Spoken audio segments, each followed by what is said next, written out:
नमस्कार, news state देख रहे हैं आप। मैं हूं कुंदन जम्यार। 7 विधानसभा सीटों पर उपचुनाव आज हो रहा है। सभी सीटों पर मतदान शुरू हो चुका है। जौनपुर की मलहनी सीट पर मतदान शुरू हुआ है। उन्नाव की बांगरमऊ सीट पर उपचुनाव भी हो रहा है। देवरिया, बुलंदशहर, घाटमपुर सीट पर भी मतदान शुरू हो चुका है। टुंडला फिरोजाबाद की सीट है ये। नौगांव सादात अमरोहा की सीट है ये। 7 सीट पर कुल 88 उम्मीदवारों की किस्मत दांव पर लगी हुई है और इन 88 उम्मीदवारों की किस्मत का फैसला जो है वो आज जनता कर देगी। उत्तर प्रदेश में आज विधानसभा की 7 सीटों पर उपचुनाव के लिए वोट डाले जा रहे हैं। वोटिंग के लिए चुनाव आयोग ने पुख्ता इंतजाम किए हैं। सुबह 7 बजे से शाम 6 बजे तक वोट डाले जा सकते हैं। जिन 7 सीटों पर उपचुनाव के लिए मतदान हो रहा है उसमें अमरोहा की नौगांव सादात विधानसभा सीट भी शामिल है, जहां पर राज्य सरकार में मंत्री चेतन चौहान के निधन के बाद ये सीट खाली हुई थी। बुलंदशहर का बुलंदशहर, टुंडला, कानपुर में बांगरमऊ, कानपुर के घाटमपुर, देवरिया सदर और जौनपुर की मलहनी विधानसभा सीट पर भी आज वोटिंग हो रही है। उपचुनाव में सत्ताधारी बीजेपी, कांग्रेस, एसपी और बीएसपी ने भी कड़ी टक्कर देने की कोशिश की है। तो इन चारों दलों के बीच मुकाबला है। इस बार फिर से बीएसपी उपचुनाव में अपना किस्मत आजमा रही है। तो 7 सीटों पर 88 उम्मीदवारों की किस्मत का फैसला है। दरअसल जिन 7 सीटों पर चुनाव हो रहे हैं उनमें से 6 सीट बीजेपी के पास थी। 1 सीट जो है मलहनी सीट वो समाजवादी पार्टी के पास थी और ये सीटें खाली हुई हैं। इन 7 सीटों की बात करें तो 5 सीटों पर जो सिटिंग एमएलए थे उनके निधन के बाद सीटें खाली हुई हैं, जबकि बांगरमऊ सीट पर जो प्रत्याशी जो विधायक था उसे सजा होने के बाद ये सीट खाली हुई है। हिमांशु शर्मा बुलंदशहर से हमारे साथ जुड़ रहे हैं। हिमांशु, जरा जल्दी से तस्वीरें दिखा दीजिए क्योंकि अभी अभी वोटिंग शुरू हुई होगी, तो किस तरह की तस्वीरें दिखाई दे रही है, किस तरह का उत्साह दिखाई दे रहा है? और बिल्कुल कुंदन, आपको बता दूं बुलंदशहर जो सदर सीट है वहां का जो वोटर है वो बहुत जागरूक नजर आ रहा है। उपचुनाव है, उपचुनाव में इस तरह की जागरूकता देखने को मिल रही है। और सीधी तस्वीरें आप देखिए, 7 बजने का समय हुआ है और उससे पहले ही यहाँ पर लंबी कतार लग चुकी है। सभी लोग यहाँ पर सोशल डिस्टेंसिंग का पालन करते हुए, क्योंकि कोरोना संक्रमण काल है और उसके बाद यहाँ पर सोशल डिस्टेंसिंग का पालन करते हुए अपनी वोट डालने के लिए यहाँ खड़े हैं। अभी जो पहले वोटर हैं, या आप देखिए महिला पहले वोटर हैं जो अभी अंदर जाएंगी और अपना पहला वोट यहां पर डालेंगी उपचुनाव का। और जो तमाम वोटर यहां पर लाइन में खड़े हैं उनसे हम बातचीत भी कर लेते हैं। सर, कैसा लग रहा है? सुबह दिन निकलते ही आप वोट डालने के लिए आए हैं, उपचुनाव है। अच्छा लग रहा है, बहुत अच्छा लग रहा है। बहुत अच्छा लग रहा है। उपचुनाव में सर फिर भी इतना उत्साह देखने को मिल रहा है, उसको लेकर क्या कहेंगे? ठीक लग रहा है, मैं तो सब कुछ ठीक लग रहा है। सर आप क्या कहेंगे? 7 बजे हैं, उससे पहले ही आप पोलिंग बूथ के बाहर आ गए अब वोट डालने के लिए। अपना मताधिकार जानना ही चाहिए, हमारा नैतिक अधिकार है। नैतिक अधिकार है, बिल्कुल सही बात है। और सबसे पहले डालना चाहिए, बाद में जलपान, पहले मतदान। बाद में जलपान और पहले मतदान, ये लाइनें दरअसल पहले बोली जाती हैं जब मेन चुनाव होता है, लेकिन उपचुनाव में भी इस तरह की जागरूकता सीधे तौर पर देखी जा रही है। और अब देखिए, जो पहली वोटर महिला थी वो अंदर जा चुकी हैं अपने वोट का इस्तेमाल करने के लिए। लेकिन सबसे अहम जो है वो सोशल डिस्टेंसिंग, कोरोना संक्रमण का जो ये काल चल रहा है उसके अंदर पोलिंग सेंटर के बाहर भी गोले बनाए गए हैं सोशल डिस्टेंसिंग के करने के लिए। और उसके बाद महिलाएं भी कितनी जागरूक हैं वो सीधा देखने को मिल रहा है, क्योंकि महिलाएं भी बाहर खड़ी हुई हैं। उनसे भी हम बात कर लेते हैं। मैम, 7 बजने का समय हुआ है, वोटिंग शुरू हुई और आप पहले से यहाँ पर मौजूद, क्या कुछ कहेंगे? नहीं, वोट तो डालना ही है, इसलिए समय से डाल दिया जाए, ज़्यादा बेटर है। उसके बाद घर का काम। उसके बाद घर का काम। अच्छा, और लोगों से भी कहेंगे जो अभी बिस्तर में होंगे, क्योंकि अभी सर्दियों का समय शुरू हो चुका है, घर में होंगे, उनसे भी कहना चाहेंगे कि घर से निकले और वोट डालें? हाँ, बिल्कुल, सब लोग रेडी हैं, बस आते ही होंगे। बिल्कुल सभी लोग रेडी हैं, आते होंगे, क्योंकि बुलंदशहर की अगर मैं वोटिंग परसेंटेज की बात करूं तो 60% वोटिंग परसेंटेज रहा था 2017 में जब चुनाव हुए थे। ऐसे में जो बुलंदशहर विधानसभा जो शहर सीट है वहां पर कितने प्रतिशत उपचुनाव के अंदर वोटिंग देखी जाएगी, ये देखना बेहद दिलचस्प होगा। और भी तमाम महिलाएं, उनसे बात कर लेते हैं। मैम, क्या कुछ कहेंगे? वोट डालने आप आए हैं?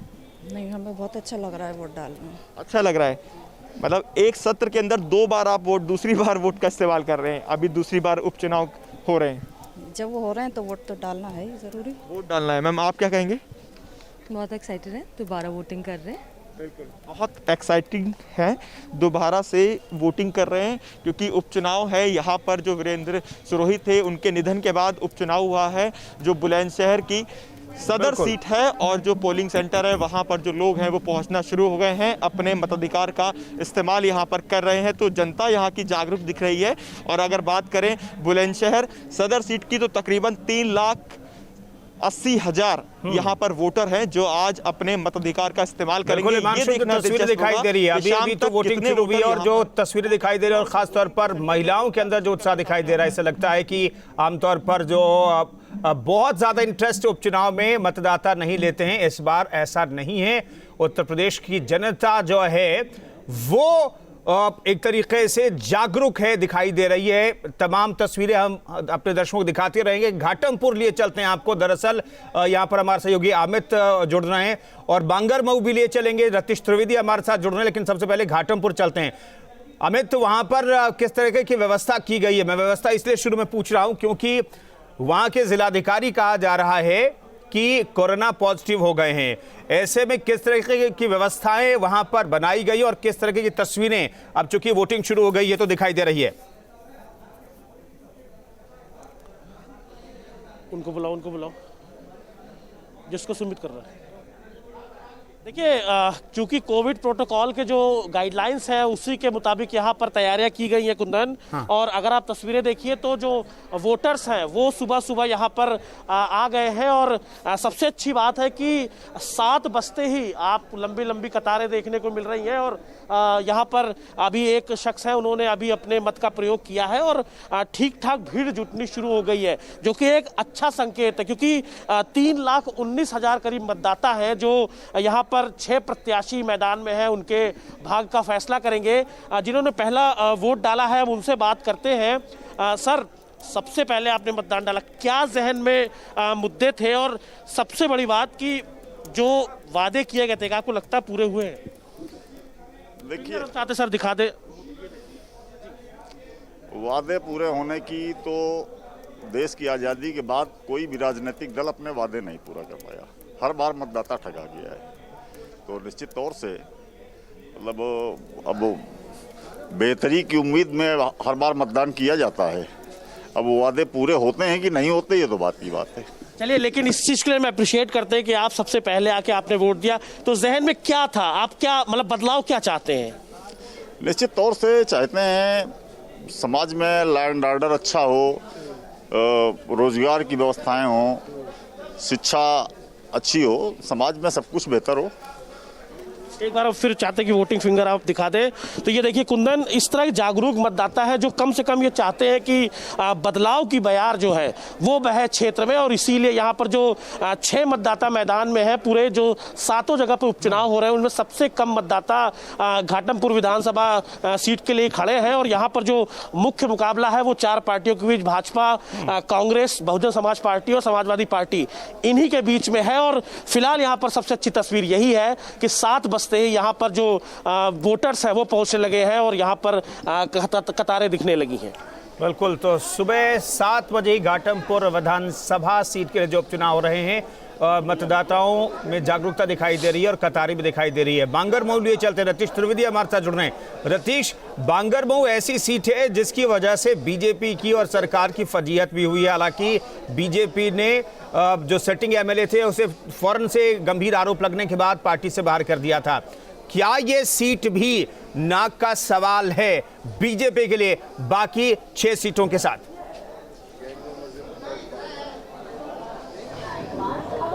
कुंदन, बहुत सही आपने सवाल किया है। बिल्कुल, बीजेपी के लिए अगर कहा जाए तो नाक का सवाल बिल्कुल बना हुआ है। आज जिन 7 विधानसभा सीटों पर उपचुनाव हो रहा है उनमें से 6 और 1 का रिजल्ट रहा था बीजेपी और सपा के पक्ष में। कुलदीप सेंगर यहाँ से विधायक थे, कुलदीप सेंगर पर तमाम आरोप लगे, आरोप दोष सिद्ध हुआ और उसके बाद उनकी विधायकी भी चली गई। उसी के एवज में आज यहाँ की जनता एक बार फिर से अपना प्रतिनिधि चुनने के लिए बाहर आ रही। 3,43,000 के आसपास मतदाता हैं और 507 पोलिंग बूथ बनाए गए हैं। हमारे साथ कुछ लोग हैं जो चुनाव मतदान करने यहाँ पर पहुँचे हैं, अपना वोटर आईडी और अपने कार्ड लेकर के। मास्क लगाना अति आवश्यक है। कोविड गाइडलाइंस और प्रोटोकॉल के तहत यहाँ पर साफ तौर पर देखा जा रहा है इलेक्शन करने जो लोग आ रहे हैं, जो मतदान करने आ रहे हैं वो निकले हैं। उन्हीं से बात कर लेते हैं। क्या नाम है आपका? है आपका? सब्बीर। अच्छा, ये बताइए कि यहाँ की जो जनता है, इस बार आप लोग किन मुद्दों पर अपने जनप्रतिनिधि को चुनने जा रहे हैं? आप सब्बीर पंजाबी टोला। सब्बीर। अच्छा, किन मुद्दों पर आप लोग यहाँ पर इस बार अपने जनप्रतिनिधि को चुनेंगे? हमें सुना नहीं पड़ता है। जैसे ये बताइए कि किन मुद्दों पर, आप लोग तो युवा हैं, किन मुद्दों पर यहाँ के जनप्रतिनिधि को चुनने जा रहे हैं आप? हमारा जो प्रत्याशी है वो बहुत ही अच्छा, बहुत ही कर्मठ, छोटे पद से निकाय बूथ अध्यक्ष से लगाकर एक छोटा सा कार्यकर्ता उठा के आज भाजपा में उन्हें बहुत अच्छा पद दिया गया है, विधानसभा का प्रत्याशी बनाया। उन्हीं को हम लोग वोट देंगे, भारतीय जनता पार्टी को विजयी बनाएंगे। क्या नाम है आपका? रामनगर। आज चुनाव हो रहा है, आपको क्या लगता है कि किन मुद्दों को देखते हुए आप यहाँ पर वोट देने आए? वोट देने आए यहाँ पर। किन मुद्दों पर क्या ऐसा देखेंगे प्रत्याशी में? आज 10 प्रत्याशी हैं, उन प्रत्याशियों में ऐसा क्या देखेंगे जिसके बाद वोट डालेंगे? अब नया प्रत्याशी खड़ा हुआ है, बहुत दिन से जीतना आएगा तो हम सोच रहे हैं कि विजय किया जाएगा। आप बताइए। जी सर, हम विकास के आधार पर देना चाहते हैं, जिसका विकास हमें अच्छा लगा उसके आधार पर उसको वोट देना चाहेंगे। अच्छा, आपको लगता है कि यहाँ पर विकास हुआ है? हाँ, कुछ मतलब कुछ जिसके हमको लगता है जिसके लिए विकास किया है उसे को हम वोट करेंगे। देखिए, युवा है, साफ तौर पर अपनी बात को कहते हुए कि विकास जिसने किया होगा उसको वोट दिया जाएगा। अपने मुद्दे हैं, अपने मसले हैं, और 3.5 साल से ज़्यादा का वक्त हो चुका है उत्तर प्रदेश की योगी सरकार का, और विकास की बातें कही जाती हैं। सत्ता पक्ष ने तो पूरा जोर लगा रखा है, पूरा जोर लगा दिया था इन उपचुनावों में। विपक्ष के जो बड़े चेहरे थे, जो बड़े नेता हैं, उन्होंने उपचुनाव में प्रचार उस हद तक जाकर नहीं किया जितना भारतीय जनता पार्टी ने और योगी सरकार ने किया है। मुद्दों को जहाँ तक देखा जाए तो विकास, रोजगार, महंगाई, कानून व्यवस्था, ये तमाम ऐसे मुद्दे हैं जिन पर यहाँ पर वोटिंग की जाएगी। और कुलदीप सिंह सेंगर का जो इफेक्ट है वो ज़रूर देखने को मिलेगा, जो आपने सबसे पहले कुंदन पूछा था, वो ज़रूर देखने को मिलेगा, क्योंकि कानून व्यवस्था को लेकर बड़ी हाय तौबा हुई है पिछले दिनों, और विपक्ष ने सरकार को घेरा भी है। जी बिल्कुल, तमाम सहयोगी हमारे साथ बने हुए हैं। सत्ता के बिसात जो है, सात की सत्ता के बिसात एक तरीके से बिछी हुई है। तमाम वोटर्स जो हैं, ये कल की तस्वीर है लेकिन आज की तस्वीर भी अच्छी खासी दिखाई दे रही है। कई पोलिंग बूथ पर जो है वो लंबी कतारें दिखाई दे रही है। ये अच्छी बात है, उपचुनाव में भी वोटर जो है इंटरेस्ट दिखा रहे हैं, ये अपने आप में महत्वपूर्ण है। हालांकि इन 7 सीटों के नतीजों से सत्ता की सेहत पर कोई फर्क नहीं पड़ेगा, लेकिन एक मैसेज 2022 के लिए जरूर दिखाने और बताने की कोशिश, चाहे वो विपक्ष हो या फिर सत्ता पक्ष हो, कोशिश होगी। तमाम सहयोगी हमारे साथ बने हुए हैं, हर तस्वीर उपचुनाव से जुड़ी हुई हम आपको दिखाते रहेंगे। फिलहाल रुक रहे हैं एक छोटे से ब्रेक के लिए, फौरन हाजिर होते हैं। बने रहिए न्यूज स्टेट के साथ। 7 सीटों के लिए विधानसभा का उपचुनाव के लिए वोटिंग शुरू हो गई है। हम तमाम अपडेट आपको देंगे, लेकिन उससे पहले एक बड़ी खबर आपको बताते हैं संभल से जुड़ी हुई, जहां पर घर की छत गिरने से बड़ा हादसा हुआ है। मलबे में दबने से 3 लोगों की मौत की खबर मिल रही है। हादसे में 10 लोग जख्मी हुए हैं, कई की हालत नाजुक है। हयातनगर थाना क्षेत्र के सराय तरीन का यह मामला बताया जा रहा है। हिमांशु शर्मा हमारे साथ जुड़े हुए हैं, उनके साथ कांग्रेस प्रत्याशी भी वहां पर मौजूद हैं। हिमांशु, कांग्रेस को लगता है कि क्या कोई खाता खोल पाएगी?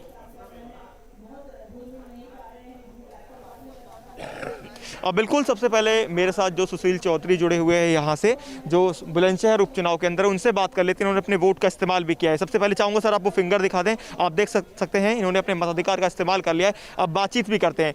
सर, कांग्रेस क्या इस बार यूपी में कमबैक कर पाएगी? अभी तो उपचुनाव है, 7 सीटों पर है, क्या कुछ कहेंगे? 100% कमबैक करेगी। अभी तो ये अंगड़ाई है, आगे बहुत लड़ाई है। 22 में हमारी गवर्नमेंट बनेगी पूर्ण बहुमत। 22 में सर दावा कर रहे हैं, लेकिन उपचुनाव में कितनी सीटें आने की उम्मीद है? मैं बुलंदशहर की बात कर रहा हूँ, आगे भी बहुत अच्छी लड़ाई है। बुलंदशहर सीट हम जीत रहे हैं। चुनावी मुद्दा बता दीजिए एक बार, आप शायद जल्दी में, फिर भी विकास के मुद्दा, बेरोजगारी के मुद्दा, लॉ एंड ऑर्डर के मुद्दे, ये सब मुद्दे हैं बुलंदशहर में। बिल्कुल, तो साफ ये कह के जा रहे हैं कि तमाम ऐसे मुद्दे हैं जिस पर किसी ने काम नहीं किया, और एक बार फिर अब जनता जो है वो कांग्रेस की तरफ रुख कर रही है, ऐसा इन्होंने हमसे बातचीत में भी कहा है। और अब यहाँ से ये आगे के लिए निकल गए हैं, इनका कहना है। लेकिन जो जनता है वो लगातार यहाँ पहुंच रही है अपने मताधिकार का इस्तेमाल करने के लिए। बिल्कुल हिमांशु, दोबारा तस्वीरें हम दिखाने के लिए आपके पास लौटेंगे। जल्दी से चल लेते हैं। अभिषेक हमारे साथ जुड़ रहे हैं, अमरोहा से नौगांव सादात सीट पर नजर बनाए हुए हैं। अभिषेक, दरअसल कोरोना काल में पहला इलेक्शन है, हालांकि जो राज्यसभा का इलेक्शन था वो निर्विरोध चुन लिए गए प्रत्याशी, तो उसे इलेक्शन हम नहीं मानेंगे। डायरेक्ट इलेक्शन पहली दफा हो रहा है कोरोना काल में उत्तर प्रदेश में। मेरा सवाल ये है कि जिस सीट पर आप खड़े हैं वहां की जनता ने तो अपना मंत्री खो दिया, अपना विधायक खो दिया इस कोरोना काल में। क्या कोरोना कोई मसला है लोगों से आप लगातार वहां पर बातचीत करते रहें। कोरोना के मद्देनजर भी सरकार ने जो काम किया और जो दिखाया गया विपक्ष की तरफ से कोरोना के मसले पर भी, वो भी दिमाग में रहेगा, जहन में रहेगा क्या वोटिंग के वक्त? देखिए, बड़ा टफ चुनाव है नौगांव सादत में, हमेशा से यहाँ टफ चुनाव होता रहा है, लेकिन सवाल आपका बहुत मौजूद है। कोरोना काल में कोरोना से ही यहाँ सीट खाली हुई है। अभी बहुत कम मतदाता हैं, पोल शुरू हुआ है, 4 मतदाता मुझे दिखाई दे रहे हैं। सोशल डिस्टेंसिंग के साथ उनको खड़ा किया गया है, गोल घेरे में खड़ा किया गया है। बिल्कुल कोरोना काल में सरकार ने क्या किया है, इनके लिए मुद्दा जरूर होगा, इनसे मैं बात करूंगा। लेकिन थोड़ी सी बात कर लेते हैं। यहाँ चूंकि मुकाबला उपचुनाव में ये माना जाता है कि जिसकी सरकार होती है उपचुनाव शायद उसके नेता जीत जाते हैं, लेकिन जब पिछली बार चेतन चौहान यहाँ से जीते थे 20,000 का मार्जिन था। जावेद आब्दी सपा से 76,000 वोट लेके गए थे और 97,000 वोट लेके गए थे चेतन चौहान।